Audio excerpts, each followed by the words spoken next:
জগন্নাথপুর পৌরসভার ইকরোছি কেন্দ্রীয় জামে মসজিদে পবিত্র ঈদুল আজহার নামাজ শান্তিপূর্ণভাবে সম্পন্ন হয়েছে।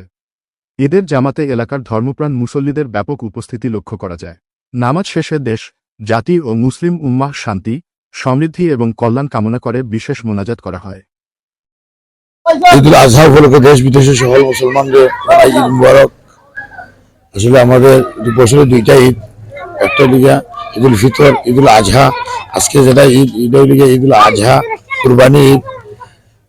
আল্লাহ সবাইকে সুস্থ রাখতা, ভালো রাখতা এবং সবার সুস্থতা কামনা করি। আমরা আজকে কেন্দ্রীয় ঈদগাহ জামে মসজিদ ইকরোছি কেন্দ্রীয় ঈদগাহ জামে মসজিদ আমরা ঈদের নামাজ আদায় করেছি এবং আমরা দেশবাসীকে ঈদুল আজহার শুভেচ্ছা জানাই। এবং যেহেতু আজকে কুরবানির ঈদ, এই কুরবানির ঈদের হচ্ছে গিয়ে আপনার আত্মশুদ্ধির একটা সময়, এবং আমরা নিজের পশুত্বকে কুরবানি দেওয়া, শুধুমাত্র পশুর গলায় ছুরি নয়, আমরা ছুরিটা চলুক আমাদের হিংসায়, আমাদের অতি লোভে, আমাদের স্বার্থপরতায়, আমাদের বিভিন্ন খারাপ যে আমাদের অভ্যাস আছে, এই অভ্যাসগুলো যাতে আমরা পরিত্যাগ করতে পারি, আমরা যাতে আমাদের এই বাদ অভ্যাসগুলোতে আমরা ছুরি চালাইতে পারি, আমরা যাতে নিজের পশুত্বকে আমরা বর্জন দিতে পারি। আজকে প্রিয় দেশবাসী, আসসালামু আলাইকুম।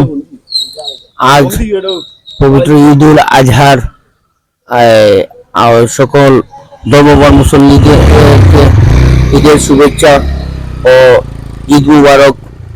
আর দেশ বিদেশে যারা আছেন সবাইকে ঈদুল আজহারের শুভেচ্ছা। ঈদ মুবারক সবাইকে।